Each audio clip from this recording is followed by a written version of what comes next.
The Israeli government is warning its citizens to avoid the United Arab Emirates and Bahrain, two countries Israel recently normalized relationships with.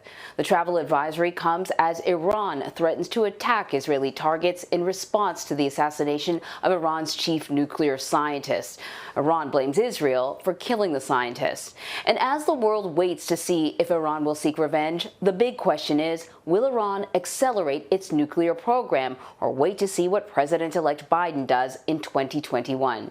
Contributing correspondent and author of Axios from Tel Aviv, Barak Ravid is joining us now to, give us a sense of what's going on in the region and where things could be going. So let's start with Iran. It's in a very interesting position right now. They have to decide, should they wait and see what a Biden administration will bring to the table, or should they seek some sort of revenge or start to move forward with their nuclear program, as some have threatened that they might? Give us a sense of what's going on in the region. What are the concerns of all the players? Hi, good morning. So first, I think that we have to divide the Iranian response into two. The first thing is the revenge. Are they going to take some tactical move to take revenge of the assassination of their chief nuclear scientist, Mohsen Fakhrizadeh? And it most likely it's going to happen. It might take some time, but it is going to happen, as we've seen after the assassination of Qasem Soleimani by the U.S. in January, when the Iranians fired missiles on U.S. bases in Iraq. That's part one. But the second part, and I think it's even more interesting, is what kind of strategic response the Iranians are going to give. And when I say strategic response, it means, are they going to take any steps in their nuclear program now? Are they going to accelerate it? Or are they going to wait for Biden? After the killing of Qasem Soleimani, the Iranians said, okay, we'll fire some missiles on U.S. bases, but the strategic response will be to try and push the U.S. out of Iraq. And they were almost successful. The U.S. was on the verge of closing down its embassy in Baghdad. So they almost managed to do it. Now, I think what President Rouhani is trying to do right now, what he's urging others inside the Iranian political system, is to basically wait for Biden, because he says our strategic goal, the Iranian strategic goal, is to get some sanction relief. And if we wait for Biden, there's a good chance that we'll get it. If we'll accelerate our nuclear program now, we might antagonize the entire international community, and we're not going to get the sanction relief we are seeking. But inside Iran these days, there's a very intense debate on exactly this issue.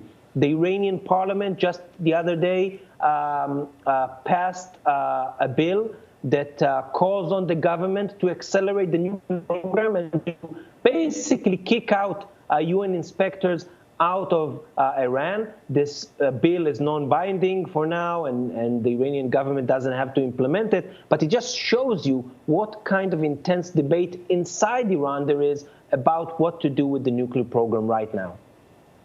That's an excellent analysis, Barak. Let me ask you about the Iranian president, Hassan Rouhani. There are some who perceive him to be a moderate, but what is one person's moderate is another person's extremist, right? So the question becomes, I guess for our viewers who are trying to understand the dynamic between Iran's ruling elite, what is that dynamic between so-called moderates and so-called hardliners? I think that the right term would be that Rouhani is more of a pragmatist. I wouldn't call him a moderate. I think a pragmatist is a better term to use. Because at the end of the day, Rouhani comes from the same ruling elite in Iran. He's a religious scholar, and he comes more or less from the same ranks. But today in Iran, the main debate is whether Iran should trust the U.S. once again and get into negotiations to try and get a new nuclear deal.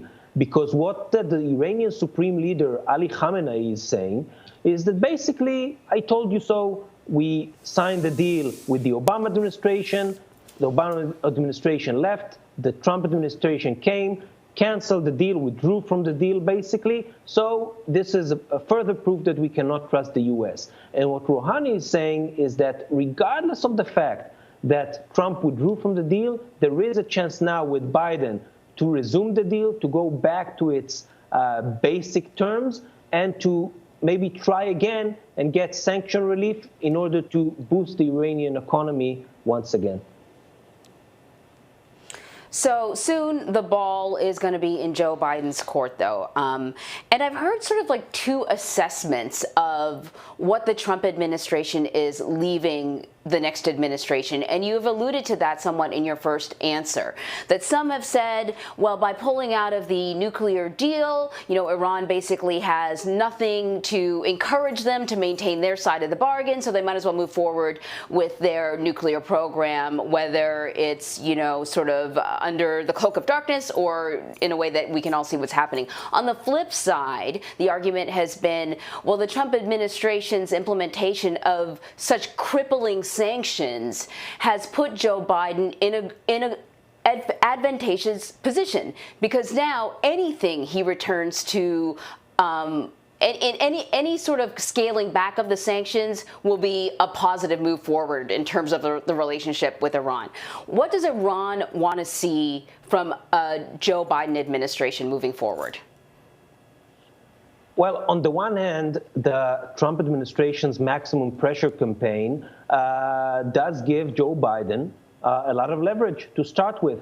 This obviously was not the intent when the maximum pressure campaign started. The maximum pressure campaign started when the Trump administration thought that through more and more and more sanctions, it will be able to get the Iranians back to the table and to agree to a different deal. This has failed. It did not happen, and we have to admit it. The maximum pressure campaign did achieve some other goals. It made Iran, got Iran into a crisis, an economic crisis. It made it hard for Iran to support its proxies in the region. So there were achievements. But now when Biden assumes office on January 20th, basically what the Iranians are telling him is very simple. We're not going to negotiate any new deal with you before you go back to the 2015 nuclear deal. That's the bottom line. That's the basic term. First, go back to the deal, give us sanction relief. We will also recommit to the deal, to everything we need to do. We will scale back our program. We will get rid of our enriched uranium stockpile. We will do a whole lot of other stuff. But first, we need both sides need to recommit to the deal. And Biden, I think, accepts this this term, because he said several times, even I think just last night on CNN, he said, I'm ready to go back to negotiations with the Iranians, but first we'll go back to the deal. And I think that many people in the region, Prime Minister Netanyahu, the leaders of Saudi Arabia, the United Arab Emirates, Bahrain, other countries, are trying to tell Biden, don't do it. Don't go back to 2015. Don't enter this time machine and just go back to July 2015. Try and use this leverage that the Trump administration gave you in order to already right now, from the first day, get a better deal from the Iranians. Let me ask you, Barak, about the relationship Prime Minister Benjamin Netanyahu has enjoyed with President Trump. We know that Bibi didn't have such a great relationship. Enjoyed is a very accurate word. I like how you said that, Barak. It's like, it almost in a way feels as if what you're saying, the undertone of your comment there is that it has been hugely beneficial for Bibi and for Israelis to be a friend of President Donald Trump. I'm not so sure that the president, throughout the course of his 4 years, has really understood some of the dynamics at play in the region. But he, his son-in-law, Jared Kushner, has a very strong relationship also with the prime minister. Because I've heard comments from the president that, on one hand, he loves being lauded and respected for moving the U.S. embassy in Israel, but, he's sometimes made comments that are sort of strange and head-scratching when he suggested that here in the United States, American Jews are somehow beholden to Israel, which sort of don't go into play when you think that you're a staunch supporter of the Israelis. And to highlight that, we also understand that President Obama did not have the best of relationships with the prime minister. But Biden is a very different person, and he's going to be a very different president. I know that a lot of people want to tie the two together, but they are very, very different in terms of the way they see the world. So do you expect that Prime Minister Netanyahu will have a better relationship with Biden than he did with Obama, but maybe not as good as he did with Trump? Yeah, first, with Donald Trump, I got to tell you, I think, I don't disregard Trump's understanding of Netanyahu. I think Trump understood perfectly who Netanyahu is and how to handle him for his domestic political purposes. Okay, and I think he gave Netanyahu what he wanted, and he got from Netanyahu exactly what he wanted in order to rally his evangelical base, for example, in the election, although it wasn't enough. So I think that Trump understood Netanyahu perfectly, and Netanyahu understood Trump perfectly, and they had almost symbiotic relationship. It was a 4-year honeymoon, and now Netanyahu will have to go through detox.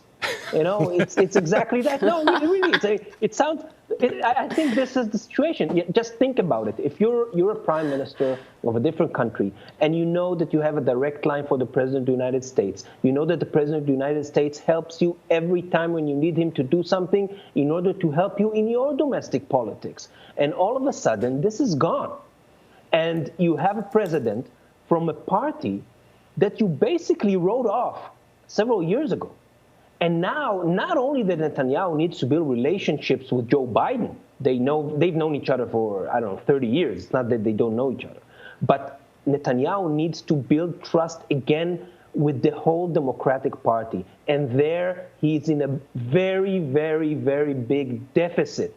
And I'm not sure that Netanyahu today, in his current political situation, in his current legal situation, in his current worldview, is even able to reset the relations with the Democrats. And I think this will be a key issue to how the Biden administration and the Netanyahu government will get along. We need to remember we are going to go for elections again in March. So basically 2 months after Joe Biden assumes office, Israel goes for election for the 4th time in 2 years. So as you see, your situation, your political crisis and dysfunctionality is not that bad in comparison to us, okay, 4 elections in 2 years. So I think that Joe Biden will really start dealing with Israel only after our elections, when it is clear who's the prime minister, what kind of government we have here. So he will have the opportunity, I think, to have sort of a pause with Israel and to say, okay, first, get your house in order, get an election, get a government, and then we'll see what's going on. So for Biden, the political situation in Israel right now might even be an advantage. Such fascinating insight there, Barak. In 15 seconds, just yes or no, does Benny Gantz, because you mentioned the election, does Benny Gantz have a good relationship with President-elect Biden?